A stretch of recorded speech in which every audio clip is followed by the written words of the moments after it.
பெண்களாகிய நம்ம கல்யாணத்துக்கு அப்புறம், குழந்தை பிறந்ததுக்கு அப்புறம் நம்மளுடைய உடல் ஆரோக்கியத்தையும் மன ஆரோக்கியத்தையும் பேண வேண்டியது நமக்கும் நம்மளை சார்ந்தவங்களுக்கும் ரொம்பவே அவசியம். ஒரு ஆரோக்கியமான குடும்பம் இந்த சமுதாயத்துல அமையணும்னா ஒரு குடும்ப தலைவியா நாம ரொம்ப ஆரோக்கியமா இருக்கணும். பெண்களாகிய நீங்க உங்க ஆரோக்கியத்துக்காக நீங்க என்ன ஸ்டெப் எடுத்திருக்கீங்க? அதிகாலையில எந்திக்கிறீங்க, குழந்தைங்களை பாத்துக்கிறீங்க, அவங்கள பள்ளிக்கு அனுப்புறீங்க, திரும்பி அவங்க வந்ததும் அவங்களுக்கு தேவையானதை செஞ்சு தூங்க வைக்கிறீங்க, கணவரை பாத்துக்கிறீங்க. உங்களை பார்த்து வளரக்கூடிய உங்க குழந்தைங்க உங்களை மாதிரி தான் வளருவாங்க.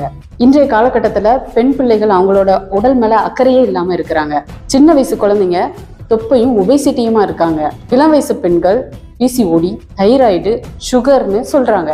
இதெல்லாம் எப்படிதான் வருது? ஒழுங்குமுறையான உணவு பழக்கமும் உடற்பயிற்சியும் இல்லாததுதான் இதுக்கு காரணம். இப்படி ஒரு பழமொழி கேள்விப்பட்டிருப்பீங்க, கண் கெட்டதுக்கு அப்புறம் சூரிய நமஸ்காரம்னு.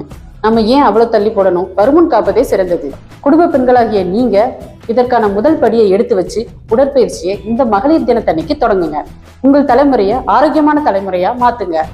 Stay healthy and happy. Happy women's day.